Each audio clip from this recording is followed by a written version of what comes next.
mole calculations dry lab, and Saturday evening at midnight, your chapter 6 homework is due. Okay. If you have questions on that homework, you better ask me before Saturday.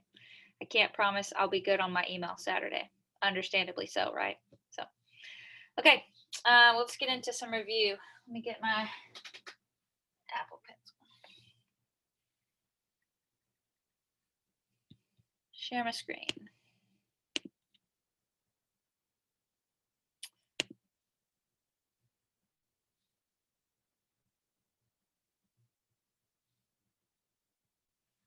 Okay, I think I need to download another lecture real quick. I had written all over the one from this morning. Almost, there it is. Okay, so we're just going to start with review. We'll have several poll questions initially, and whatever we don't finish, we'll try to hit on Monday as well. Sorry, don't let me make you dizzy. Okay, that's where we ended, and we're going to pick up with review here. So let me pull the chat up so I can read that while we go. So go ahead and start reading this first question. We're just going to start with chapter 4 stuff. I forgot if I put it in order or not, but most of this is order. So we're going to spend a lot of time reviewing a lot of chapter 4 today.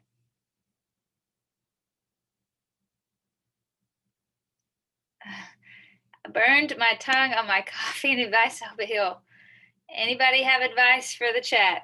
Feel free to type your, I don't know. I've burned my tongue many times, and you're kind of out of luck there. All right. So this first question, we're going to review a lot about the octet rule today, because everything regarding Lewis structures is built off our understanding of the octet rule. So let me launch this poll.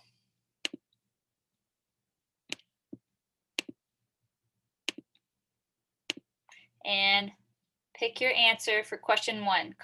Molecular compounds, covalently bonded compounds. They usually form between 2 metals, 2 nonmetals, or a metal and a non-metal. And I put the word usually here because in chemistry, you just can't say always. There's usually an exception.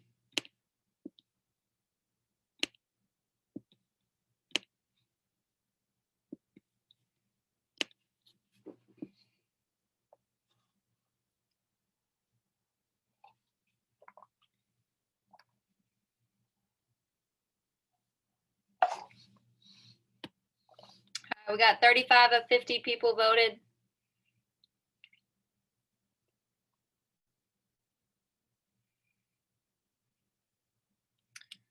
%.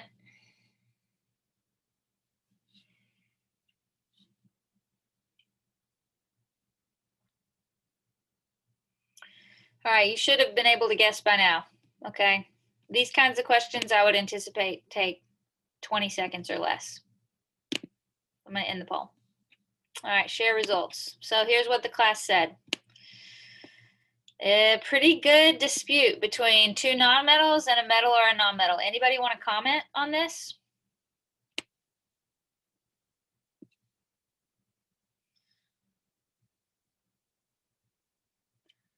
I had deleted the Zoom app and I'm using the browser Zoom. Poll didn't come up, huh?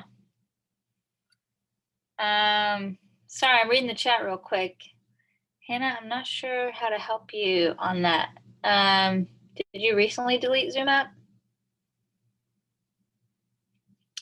Well, regardless, yeah, I had recently done it, so I was thinking, like, it's not a big deal that it doesn't pop up. Like, I'll still answer them, like. That's what I was just gonna say. Just go ahead and write them down still, and we'll walk through the answers. You should be able to see them. Okay. Oh. Okay, so the answer here is that it's usually 2 nonmetals. Okay, 2 nonmetals. So when we look at the periodic table for covalently bonded compounds, hydrogen, I know hydrogen's over here, but it's usually the ones in blue. Those are the ones that form our covalently bonded compounds. Now, technically, you can look at the difference in electronegativity. Do you guys remember that term? Electronegativity chart? You can calculate that to see what kind of bonds you have. and we're saying covalent bonds can either be nonpolar or polar, okay? So whether it's nonpolar or polar, those are both covalent, and you can classify it that way, but usually two nonmetals. All right, let's go to the second one. Let's do another poll right now.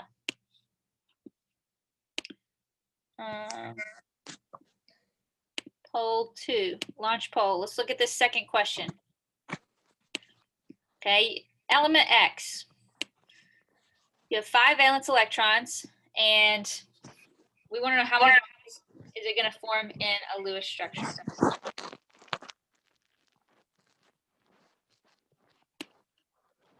Somebody might be unmuted. Check to make sure you're muted.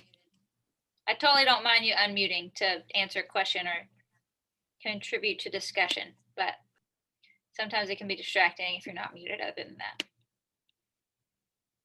Okay. All right. Go ahead and get your answers in. How many bonds will it form? 5 valence electrons.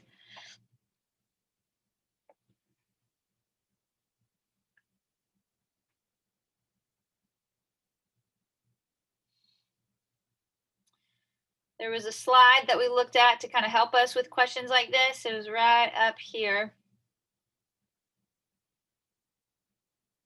Well, there's the answer. These kinds of questions are things you should be asking yourself if you're not sure, okay? How many valence does it have? How many electrons does it need to get an octet? Okay, the number of electrons an atom needs to achieve an octet is equal to the number of bonds it will form. All right, we've had plenty of time to answer this. So I'm going to end the poll, share the results. So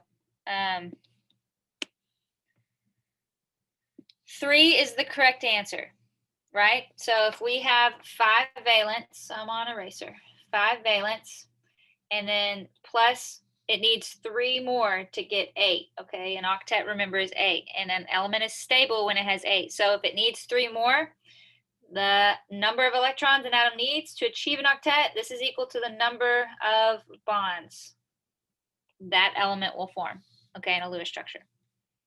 Questions there? All right, let's do the next one. Let me go back.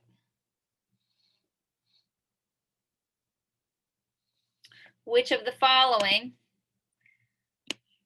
is our diatomic molecules? And I'll tell you this, there's more than one correct answer here, and I don't think the polls will let you pick more than one answer. And by the way, this should be E. Okay. So which one are not? I'm not asking which ones are diatomics, which ones are not diatomics.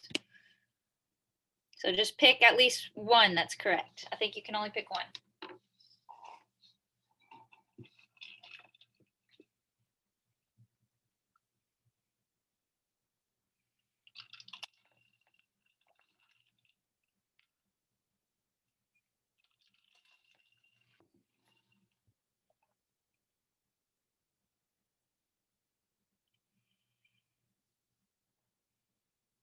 Sulfur, oxygen, fluorine, phosphorus, hydrogen.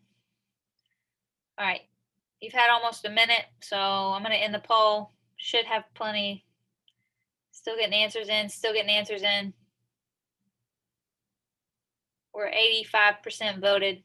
All right. Okay, share results. So let's see, the most votes, sulfur was voted as not a diatomic, and fluorine got the most votes. Fluorine was voted as not a diatomic, and phosphorus was voted as not a diatomic. So these are the ones you guys chose the most. Let's look at this. Oh, it's right up here. Here we go. Here was our slide on diatomics from chapter 4.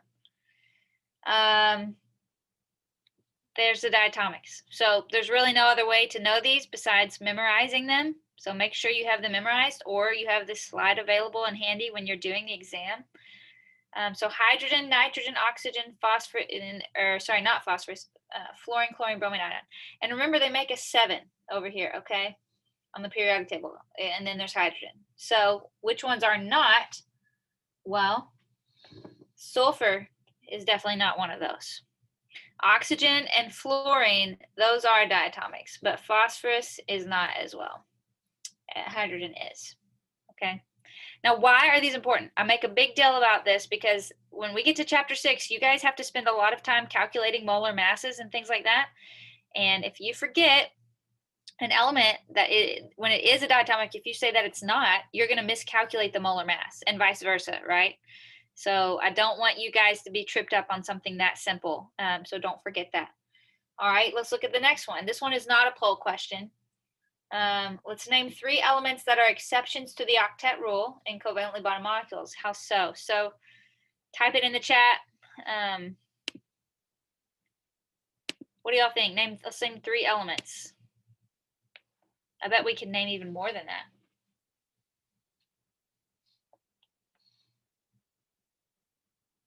Anybody have one? Exceptions to the octet rule. Hydrogen? Oh, she just said it. Yep, hydrogen is one. Okay. How so? How is hydrogen one? Madison said helium. I agree, Madison. Helium's another one. Yes, Janelle said you only need 2 electrons and then it's stable, right? So normally we're saying octet rule means 8 in the outer shell. Well, hydrogen and helium, here's a picture of them. Just one energy shell. And they're stable when there's 2 electrons on the energy shell. Okay? Can we name another one besides hydrogen and helium?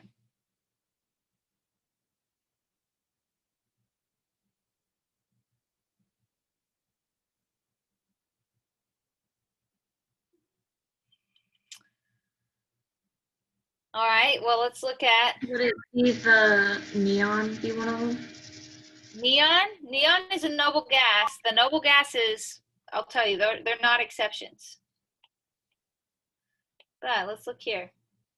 So you guys remember this. This tells you how many bonds things will typically form. And then in parentheses underneath are exceptions to the rule, okay? So I'll tell you, this guy, phosphorus and sulfur, are 2 very common exceptions. Usually phosphorus will share 3 of its electrons, form 3 bonds, gets the octet. Sometimes it will share all 5, all right? I think we drew a picture of this, but we have phosphorus in 5 bonds here. Let's say it's to like chlorine or something like that. Okay, PCl5, that's a real molecule. I'm not going to draw all the lone pairs in on chlorine, but how many electrons does phosphorus claim to have here?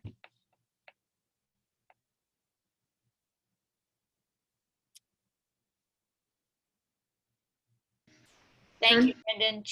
10, that's correct. So remember, every bond is 2 electrons, all right?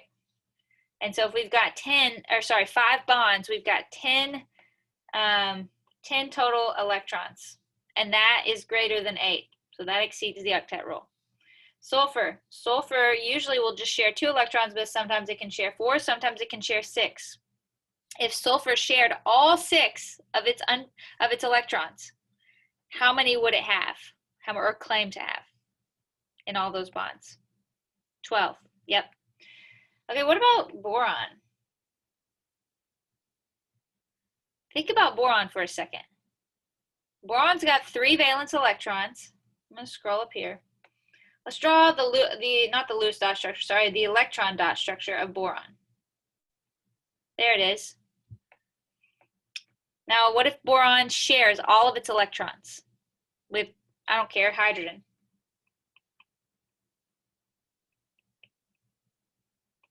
And hydrogen contributes 1 to the bond. There's 3 bonds. How many electrons does boron claim? 6. Okay, so that's not an octet. Boron never gets an octet, okay? Boron's the middle child. Any middle children out there? You guys say you always get shorted, right? You always get overlooked? Well, boron understands, okay? All right, so it only gets 6, so that's another exception.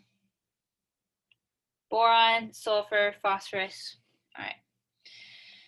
Okay, so that's a little bit on the octet rule. Let's get into Lewis structures now. I'm going to remind you of the rules. So let's jump over here and remind ourselves of the rules really quick. Right here. Okay. So first, you always need to add up the number of valence electrons, the total number. You add those up because you want to double check at the end to make sure everything's accounted for.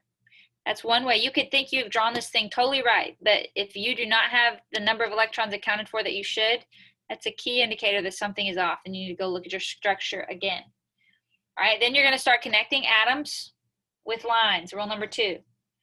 That represents the covalent bond. Then you're going to use remaining electrons once you've drawn all your connected atoms, and you're going to start putting lone pairs on any perimeter atom, okay, your non-central atoms, until they get an octet. And then if you still have electrons left over, you'll put those as lone pairs on the central atoms. Lastly, number 5, if the central atom does not yet have an octet, you're going to take a lone pair from a neighboring atom and make a multiple bond, a double, triple bond, all right?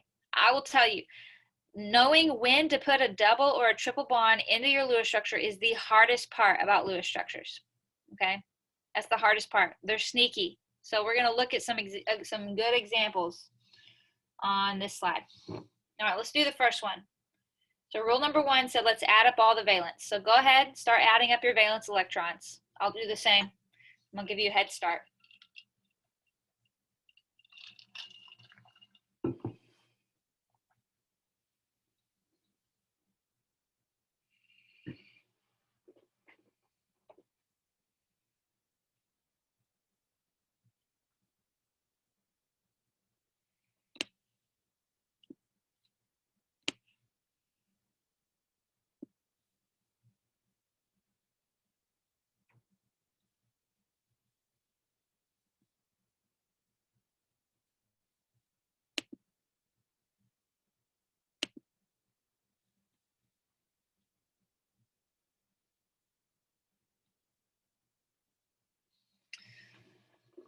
All right, so we've got carbon, that's 3 times 4.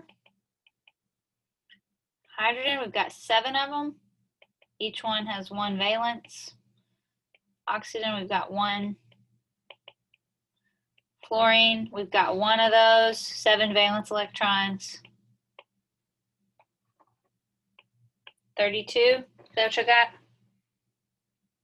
All right. Now let's start drawing this out. And I'll tell you this, there's totally different ways you can draw this, okay? There's probably more than one valid, correct answer. So anybody have an idea? How do you want to start drawing this? What do you want to do first? Carbons as the Carbon chain, connect all your carbons? Yeah. Boom.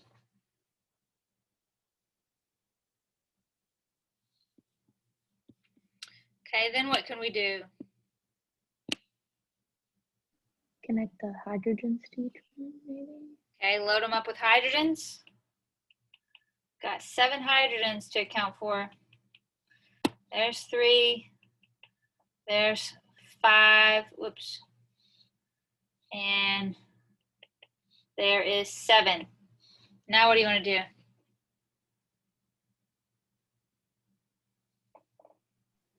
Connect the oxygen off the end of the chlorine.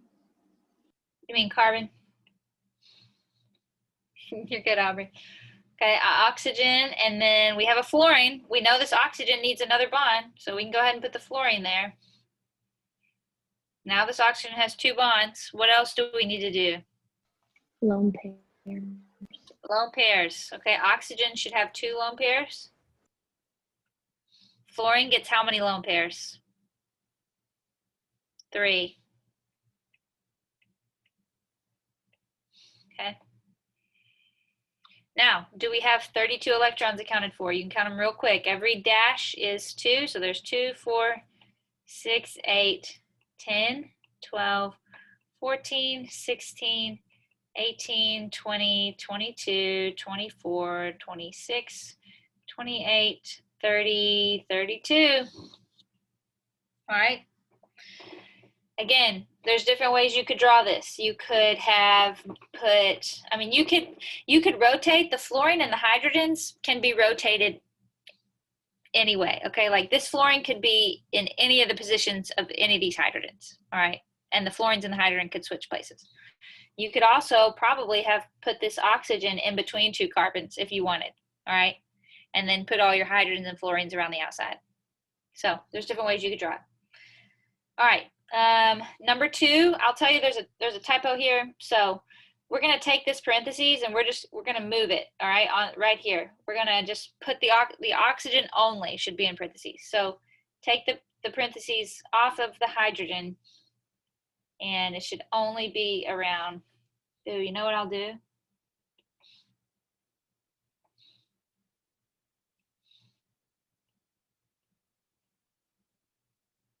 Look at that.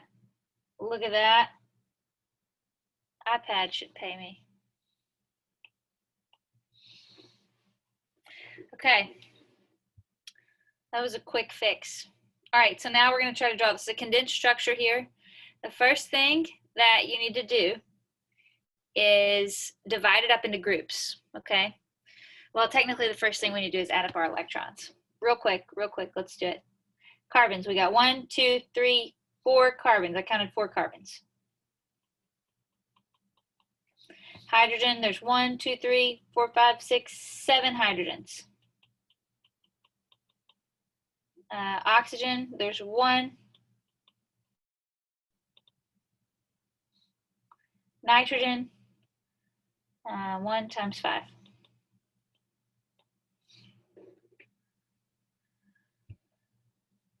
How many is that? 23, 29, 34. Okay. All right, now what I'm going to do is I'm going to divide this up into groups. What do I mean by that? We read condensed structures as groups from left to right, and every group should have its own little main chain element, okay? That can be anything that can form more than one bond. So carbon, nitrogen, oxygen.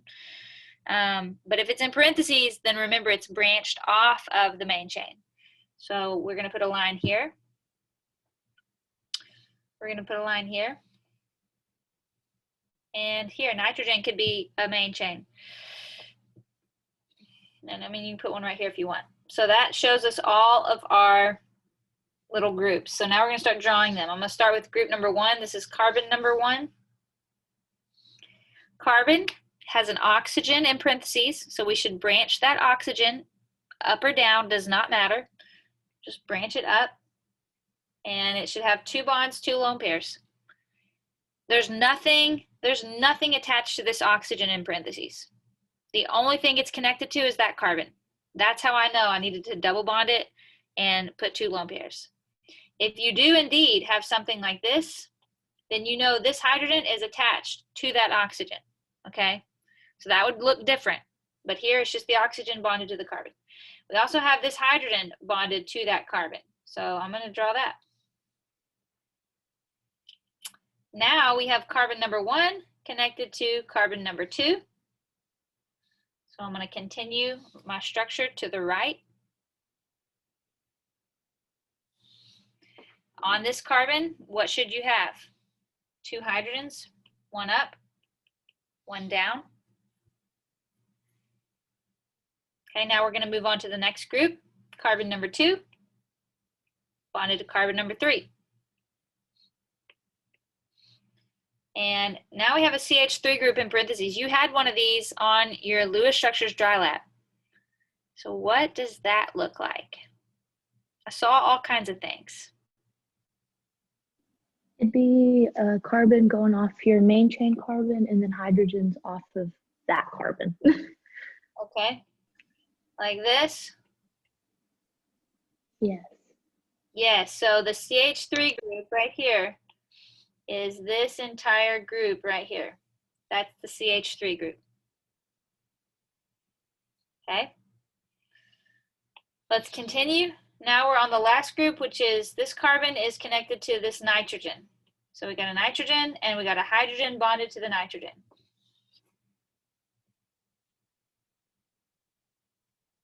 All right, are we done? No. No, it's all wrong. Oh, it's all wrong? At the end of it. Is that what mastering would tell you? Yes. So what's not okay here? The lone pair on nitrogen. Okay, we need a lone pair on nitrogen. All right, now we're good, right? And you need a double bond between carbon and nitrogen. We need a double bond between carbon and nitrogen. Why is that? Why can't I do this? This carbon should have 8. Why can't I do that? You told us not to. You're correct.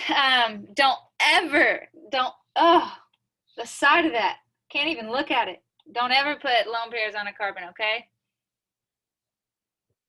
All right, so instead, this carbon right here needs another bond. It only has 3. So it only claims 6 electrons. It does not have an octet. So we need another bond, and the nitrogen as well. The nitrogen only has 6 electrons.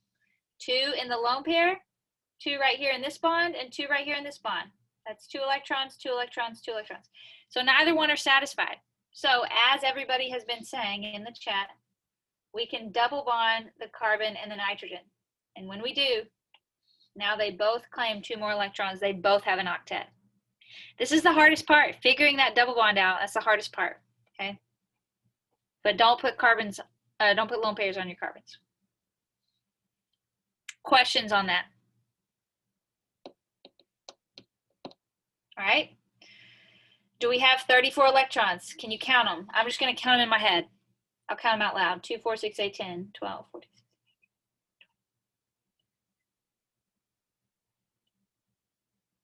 Hold on, I miscount.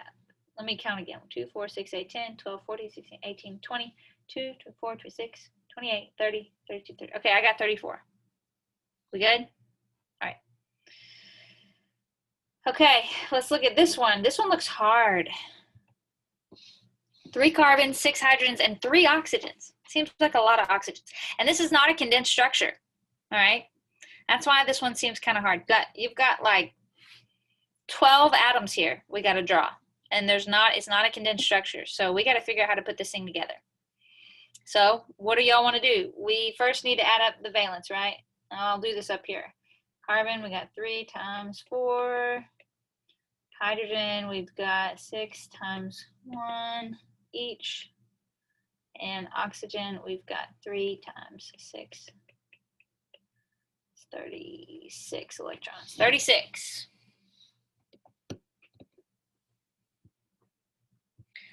So what we typically do, let's just do a carbon chain.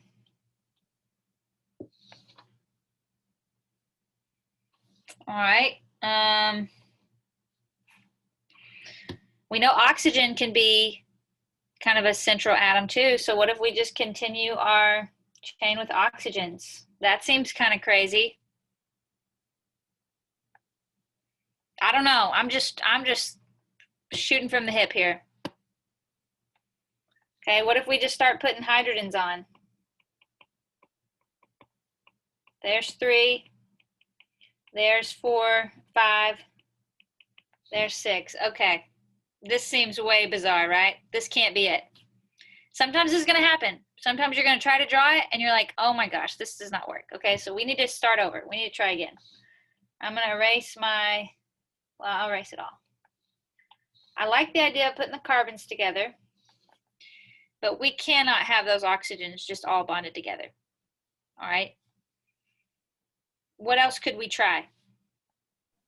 The hydrogens off the oxygens, off the carbons. Okay, so what's connected to the carbons?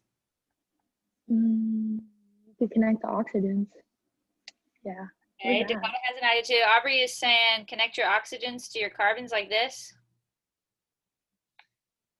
And then connect the hydrogens that way. Sure. Okay, so that's 3 hydrogens. We still have 3 to go. We have 3 more hydrogens to put in. And these are going to have to be connected. Can I put them on the oxygens like that? No. No, I can't do that. Okay, I can put them on the carbons. We could do one there. Why don't I just do one here and one here? Okay, are we good? No, you still don't have all your bonds. Can you double bond card? Never mind. So Yeah, I don't know. kind of in a sticky situation. Here's what I'll say. If you realize you put all your atoms in, but you still have carbons that don't have 4 bonds and things like that, it's good to leave a central carbon with room to throw a double bond in if you need to. And here we've not done that. Here we've loaded our carbon up with 4 bonds. So if we need to put a double bond in, we can't. So what if I move this hydrogen over to an exterior carbon or a terminal carbon? What if I do that? Now look at this. This carbon right here has how many bonds? 3. This carbon right here has how many bonds? 3. So what can I do? They both need 1 more. Now I can do a double bond because I have space on my central carbon. Okay. Now all the carbons have 4 bonds. And all my hydrogens have 1 bond. We need to put lone pairs in, right? Every oxygen gets 2.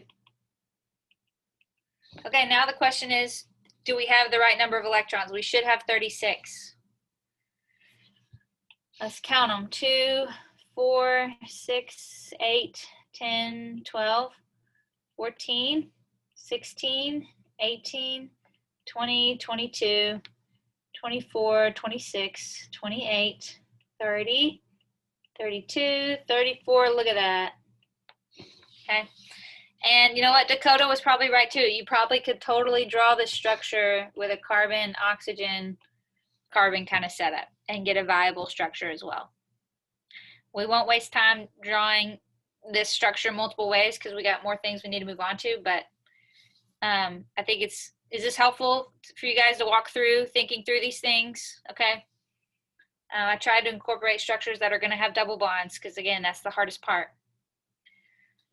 Let's look at number 4. Let's add them up real quick. Carbon, we have 2 carbons, 4 valence on each of those, 4 hydrogens, 1 on each of those. Oxygen, we got 2 of those, 6 valence on each of those. 24 electrons we got to account for here. Okay, this does look more like a condensed structure. The only thing, to be fair, this molecule is written exactly the way you see it.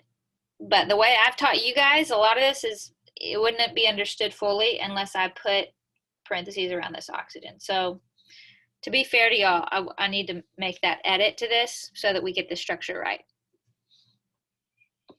So this looks like a condensed structure. So we got a group here, this CH3 group, and then we got a COOH group. Okay. All right. Let's start drawing this. CH3, carbon with 3 hydrogens. And then another carbon. Now an oxygen in parentheses means what? It comes off that carbon. We're going to branch it off this second carbon. Up or down does not matter. 2 bonds, 2 lone pairs. Okay.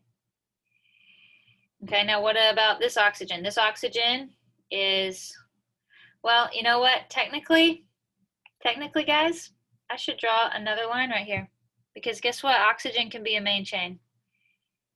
All right? Can be a main chain, and here it is.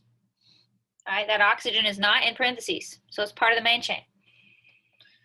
And then it's got a hydrogen connected. Okay. So that oxygen needs 2 lone pairs. Is everything satisfied? Carbons, do they have 4 bonds? Hydrogens have 1 bond. Each oxygen, 2 bonds, 2 lone pairs. Let's count everything up. 2, 4, 6, 8, 10, 12, 14, 16, 18, 20, 22, 24. I counted 24. Double count. Double check me, count yourself. But I think that's good. Okay. Questions there?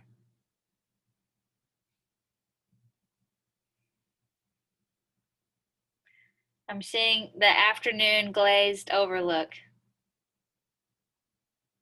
I'm telling you, I would be right there if I didn't have my espresso. Now I'm feeling good. Do chemistry all day. Just kidding. I don't sit around and do chemistry all day, okay? Please don't worry about me. How many classes do you have to teach a day? Well, I just teach 1402 as of now. Different semesters may look different. But Tuesday, Thursday, I do 2 lectures each. So Monday, Wednesday, Friday are like the lab days usually. Yeah. Okay. All right. Which of the following molecules would have trigonal planar geometry? So we're done talking about Lewis structures and condensed structures. Remember, geometry was another big unit in chapter 4. Okay. And you will want, I'll just probably go ahead and put it on the resources page for y'all. What am I talking about? This table right here. All right, remember this table? This will be handy. I want everybody to practice. How do you say this one again? A lot of you just said trigonal, didn't you? Trigonal? You guys said trigonal in your little library, so nope, it's trigonal. Good job. Okay. All right, so trigonal planar. All right, so we're gonna practice naming these. Which of the following molecules would have trigonal planar geometry? Okay. How do you do that? Well, you got to draw it out. You got to look at the Lewis structure. What do we have to have trigonal planar? Look at that table. What accounts for trigonal planar geometry? Trigonal planar is right here. We are looking for, remember I told you to edit this. This should say number of bonded atoms. So the number of atoms bonded to your central atom, that's this number. So 3 bonded atoms, no lone pairs. That is trigonal planar, okay? Now let's go back.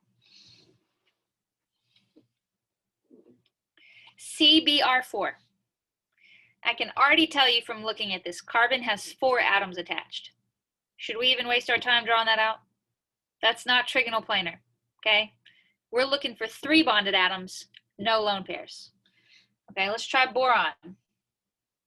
Boron with a fluorine, and a fluorine. Now, these fluorines, guess what? They have lone pairs all over them. Is that going to mess us up? Yeah, it messes us up. Do we account for these lone pairs? No. When we name the geometry? No, we're only looking at the central atom. Boron has no lone pairs. Remember, you don't count lone pairs on a perimeter or an exterior atom. You're just counting the lone pairs on the central atom for the one you're trying to name geometry for, and that's boron. So does this fit? We've got 3 bonded atoms, no lone pairs on boron? Yeah, totally. Trigonal planar.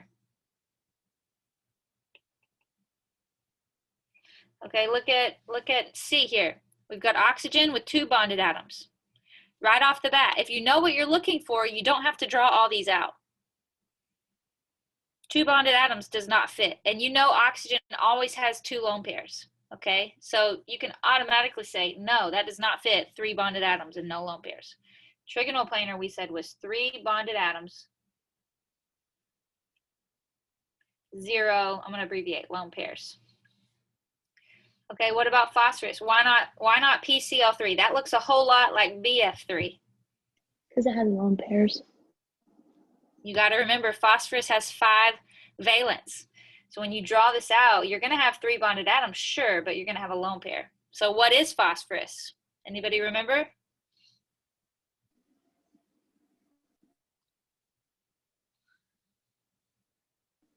It'd be the P one. You're getting it, pyramidal, okay? That's what phosphorus would be. We got 3 bonded atoms, and we have a lone pair, phosphorus and nitrogen. Phosphorus and nitrogen, main group 5 elements, are very commonly pyramidal. Okay. All right, and then we know E can't be correct because you have 5 bonded atoms on, I don't even know what AS stands for, actually, if I'm being honest. But you have 5 bonded atoms to it, okay? Questions here. I'm trying to give you guys some shortcuts on how to do these. Arsenic. Thank you, Brendan. All right, so You don't have to draw everything out if you know what you're looking for, all right? Now, let's look at this next one. Which molecule contains 2 unshared pairs of electrons?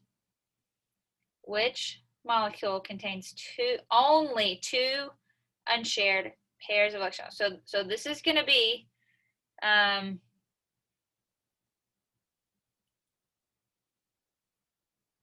right, what do y'all think? What do I think? Let's talk about A, water, H2O. We got oxygen. You know how to draw a molecule of water. What do y'all think about that? Does that fit? 2 unshared? There's 2. An unshared pair, that's a lone pair. Do we have 2 lone pairs here? We do. Okay, so definitely water. Nitrogen, over here, NH3, ammonia. We've got nitrogen bonded to 3 hydrogens. And we do have a lone pair, but we only have 1. So that's not correct. BeCl2 and MgO. Chlorine here, the chlorines are going to have lone pairs all over them. You're going to have like 6 unpaired, 6 lone pairs on those chlorines, right? Every time you have a halogen, it should have 3, like fluorine right here, okay? Just like that, but chlorine. So that's definitely more than 2. So magnesium oxide. What do we got here? Here we're not sharing. Here's what actually happens with MgO.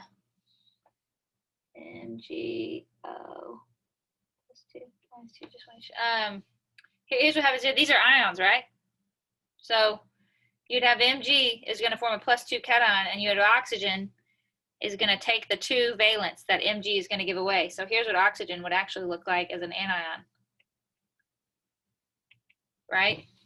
So that's not correct. That's an ionic compound. Okay, questions on those? Do y'all feel like we're moving too fast? You good? You keeping up?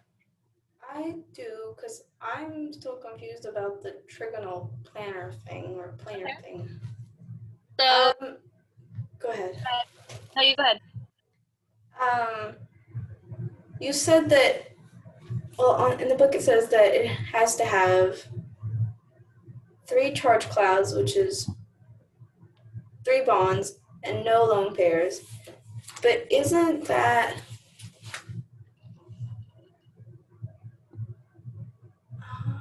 Is that boron? Is that what B is? Yes. Okay. And it's supposed to have...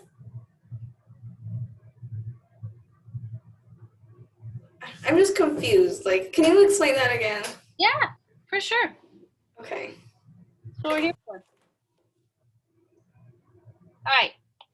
We said first we need to know, if we're looking for trigonal planar, we need to know what trigonal planar is composed of. Like, what is added together? What gives us a trigonal planar geometry, right?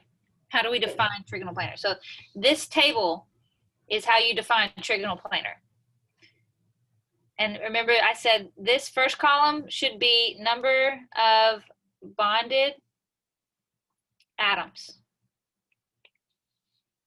All right.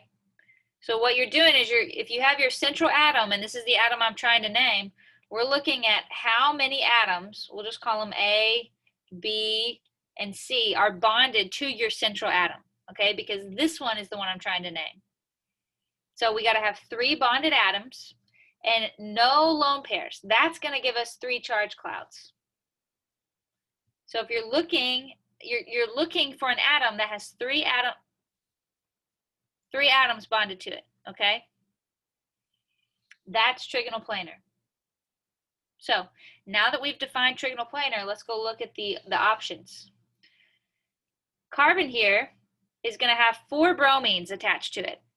Does that fit the definition without even drawing it out? No. I mean, I can draw it out for you if you want me to, but it's going to look like this. Okay. 4 bonded atoms. No lone pairs, but that's not trigonal planar. That's tetrahedral. Boron has 3 bonded atoms, 3 fluorines attached. Okay. How do I know? Because fluorine is a halogen. Fluorine can never have more than 1 bond. None of the halogens can. So I know that it's boron in the middle and the fluorine's attached. Okay, but if there's 1, 2, 3 bonds, doesn't there have to be 2 of the little dots at the top to make it complete? For boron, how many valence electrons does boron start out with? What group is it in? 3. It's in 3. So here's what the electron dot structure looks like. Well,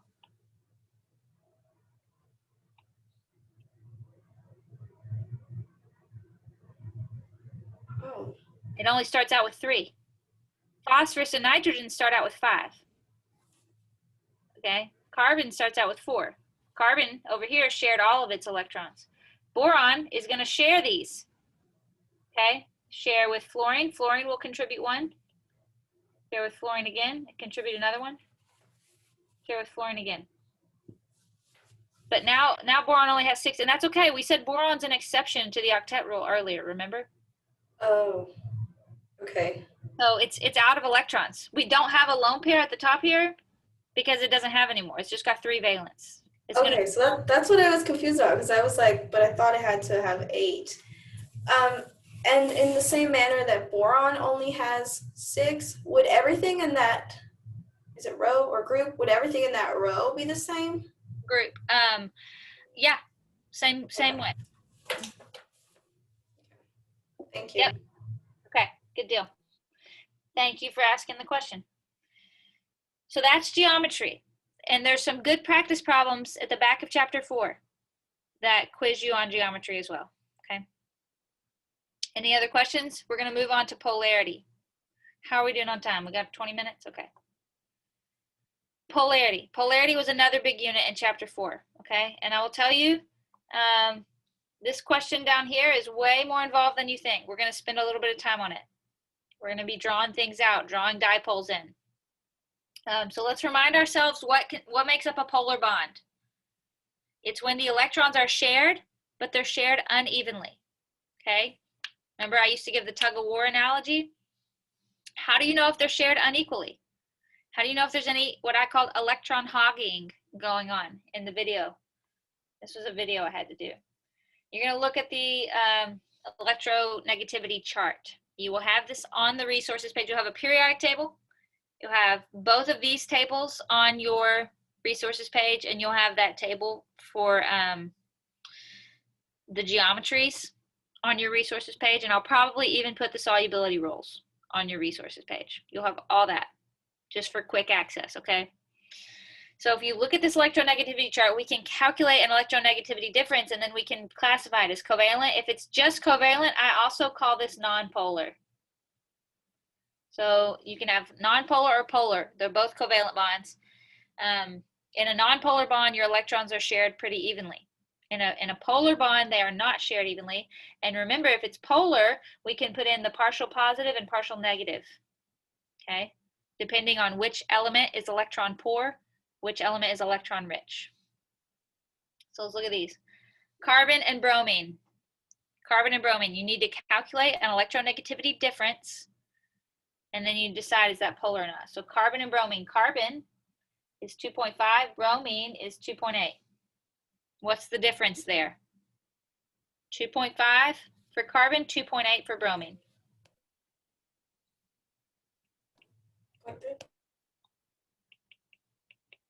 Difference of 0.3. Is that polar or nonpolar? Nonpolar? Nonpolar.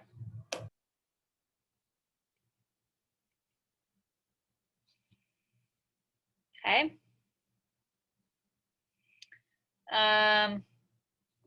Boron and fluorine. Here's boron 2.0, fluorine 4.0. So that's a difference of 2. So what kind of bond is that? Ionic. Ionic. Okay, so that one's not polar. It's honestly, ionic is like polarity on steroids. It's so polar that the electrons are just completely transferred. They're no longer shared. But our question is asking for the most polar bond. Okay, so this one's actually not even polar, it's ionic. The difference here, it was 4.0 minus 2.0. Lithium and fluorine. Lithium is 1 and fluorine was 4. So the difference there, 4 minus 1, difference of 3. This one also ionic. So none of the bonds so far are polar. Let's look at phosphorus and chlorine. 2.1, 3.0. So you do 3.0 minus 2.1 and you get a difference of 0.9. That definitely falls in the polar range. So the one that has the most polar character is this one. This one is the only one that's polar. Okay. Now, what if I ask you to order these bonds in order of increasing or decreasing polarity? Okay. What if I ask you to order them in like increasing polarity? Okay. Start with the lowest and go to the highest. You would order them according to the lowest electronegativity difference. And then the last one should be the bond that has the highest electronegativity difference.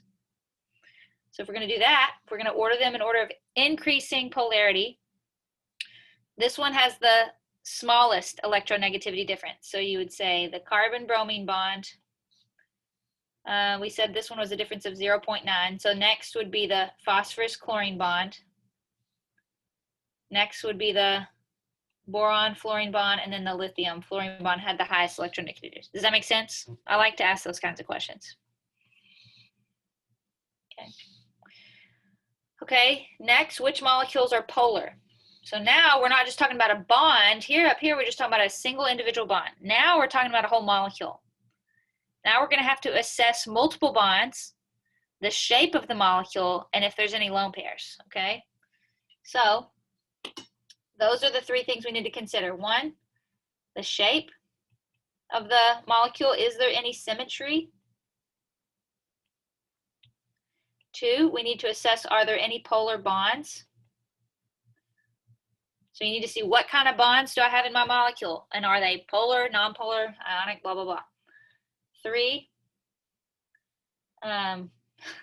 sorry, side note, my daughter the other day, she has started saying blah, blah, blah back to me. And I was telling her, asking her to do something. And I said, Finn, do you know what mommy just said? She goes, yeah, blah, blah, blah. And so she may be a little sassy. I don't know where she gets it. I really don't. Okay. We also have to consider, does our molecule have any lone pairs?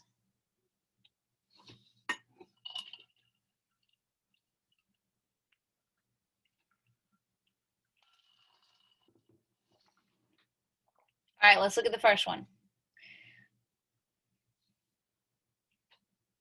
We have 2 lithium atoms and sulfur. Yeah, she knows how to be a little bit of a sassy pants. She's also super sweet though. The other day she was going around going, Finley is the best girl ever. She's confident. All right, how are we gonna draw this? Li2S.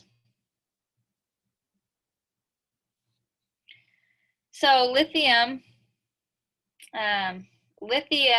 has 1 valence. Sulfur has 6. Sulfur can have more than 1 bond. Lithium cannot. Okay. So if we're drawing this, I'm going to put a lithium on either side of this sulfur. Now, what else do you know about sulfur?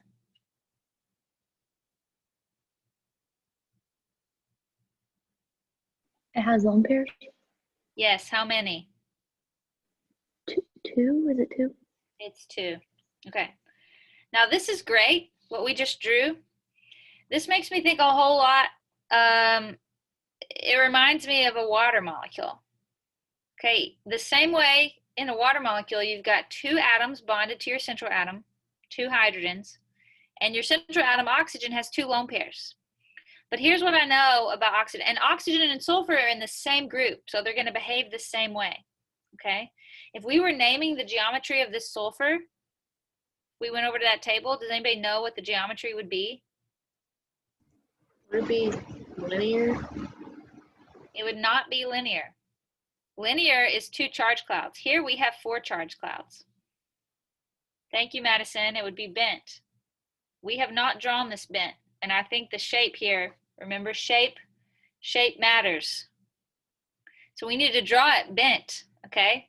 If you go look at the geometry table, something that's bent, okay, water looks like this. Those hydrogens are pushed closer together by those lone pairs.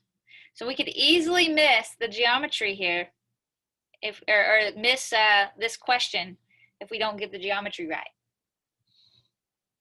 So I'm actually going to draw it like this.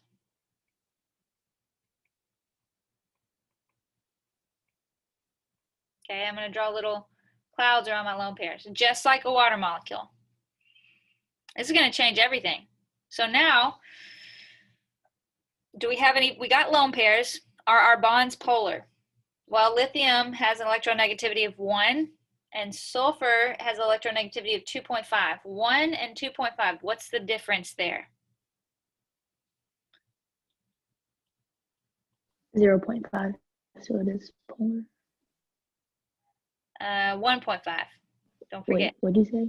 1.5. It's a difference of 1.5, right? Did you say 2.5? Yeah. Oh, Sulfur. yeah. I thought you said 1.5. So it's definitely polar bonds. So both of those bonds are polar. We could draw in the partial positive on the lithiums and the partial negative on the sulfur. Now, the question is, can I draw in a dipole? Remember, a dipole is an arrow, and the arrow points towards the electron negative side, and then you cross it, making a little plus, and you're going to have that end oriented towards the side of your molecule that has the partial positive. So can we draw a dipole on this molecule? One that does not cancel out? The answer is yes. I mean, you can draw them in this way if you want, like this. Those will not cancel out. You could just draw one from top to bottom, pointing towards the lone pairs, okay? So yes, this is totally a polar molecule. I think if we'd drawn it like this earlier, we would be drawing those dipoles in like this, and it would look like they cancel. But when you take into account the geometry, this is polar. All right. I told you we were going to spend some time on this problem. We've only done the first one. That was a lot. Okay, we got 10 more minutes. Don't fall asleep on me. Hang in here. You can do it. NH3, is this polar? Let's go ahead and draw NH3 nitrogen with 3 hydrogens. Hopefully you can draw this one in your sleep by now. We got a lone pair on the nitrogen. Let's look, do we have any polar bonds? Nitrogen is 3.0. Hydrogen is 2.1. So let's find the electronegativity difference. We only have one kind of bond here, just a nitrogen hydrobond. So it's 3.0 minus 2.1. That's a difference of 0.9. Is that polar? Yep, it falls in the polar range. Okay. So we've got polar bonds, 3 polar bonds. We could draw in our partial positive, partial negatives, partial positive, and our partial negative. And we have a lone pair, so that's definitely the electron-rich part of the molecule. And can we draw a dipole? Ones that don't cancel. The answer is yes. I'm going to just draw it like this, okay, pointing towards the lone pair. If you want to draw 3 in like this, by all means, go for it. Okay? You have a dipole that does not cancel, and it's this one. But it should be pointing towards that lone pair, okay? Questions on that?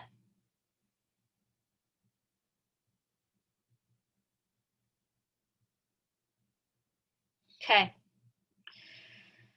All right, what about C2H3Cl? What about this guy? We're almost done, guys. We're almost done.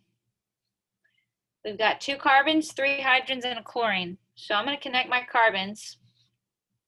Is that bond polar, the carbon-carbon bond? It's kind of a trick question. Whenever you have a bond between identical atoms, it's never polar. Okay, your electronegativity difference is 0. All right, and then we have 3 hydrogens. Can I draw it like this? And 1 chlorine, we'll just put it over here. Can I do that? How do we need to draw this? A double bond between the carbons and lone pairs on the chlorine. Put it like this? Is that better? Like, What's wrong with that? oh wait, 2, 3. No, Can't do that. Look at this carbon. the carbon We doesn't got have 5 bonds on that carbon. Oh, I'm so dumb. That's as bad as the presidential debate. Don't do that. Can you take a hydrogen?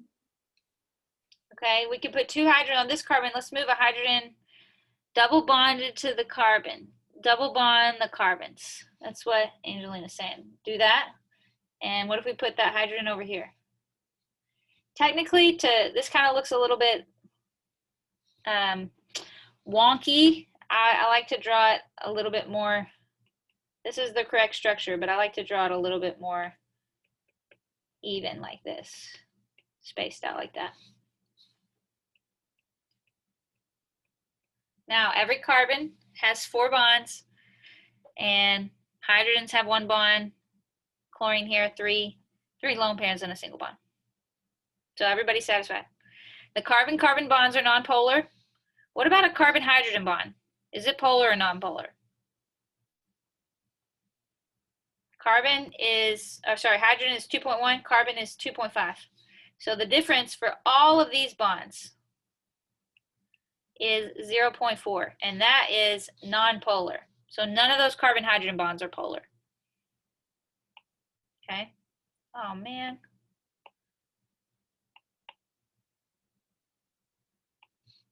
All right, so none of these are polar.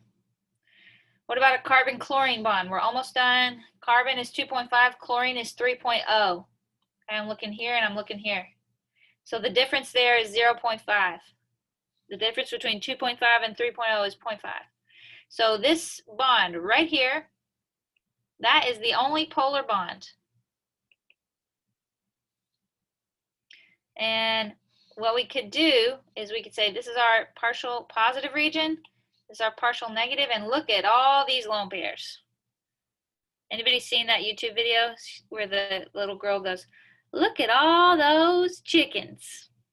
And they're not chickens. Look at all those lone pairs. Look at them. Okay, so is this molecule polar? Can we draw a dipole on this molecule? One that does not cancel? There's no symmetry. Yes, we can. I just kind of draw it across like that.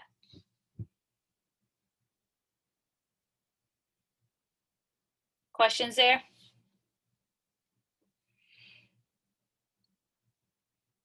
Okay. We're down to the last molecule. CCl4. I'm running out of room here. It's going to be a carbon. What can you already tell about this molecule? It's going to cancel each other out. Jayla, yes. I'm looking at the chat. There's a question. Do you just check the electronegativity difference for each bond? Yeah. Now, I didn't do it for all, well, technically, yes. You need to inventory how many kinds of bonds do you have. In this molecule, I had 3 kinds of bonds. I had a carbon-carbon bond, I had a carbon-hydrogen bond, and I had a carbon-chlorine bond. That's the only kind of bonds I had. I have 3 of these. I have 1 of these, and I have, well, technically this should be double bonded, right? So technically you got 2 of those, but I got 1 of those, okay? So anyways, I look at the kinds of bonds I have, then I find the electronegativity difference for those kinds of bonds. And I say, are those bonds polar or non-polar? And then I put my partial positive, partial negatives in. I check for symmetry. And then I determine if the molecule is polar or not. All right, what do you can tell about this CCl4, carbon tetrachloride? That it's symmetrical. Dakota says polar.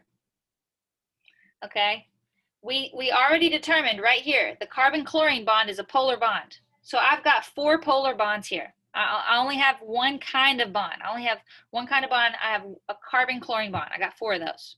And every single one is polar. And I got lone pairs all over these chlorines, right? We thought the other molecule had lots of lone pairs. All right.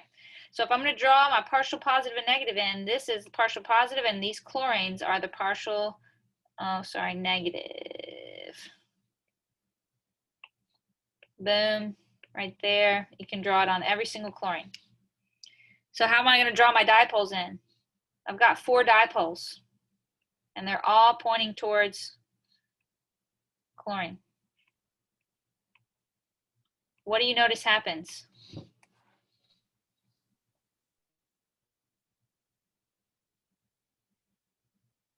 Y'all are so done. You're like, I don't even care what happens. They all cancel each other out. What happens 20 minutes ago. Okay, yeah, they cancel each other out. Okay, there's symmetry here. So look, this dipole and that dipole are opposites. They cancel each other. The north and the south dipoles cancel each other. So this one is not polar. CCl4 is not polar. All right,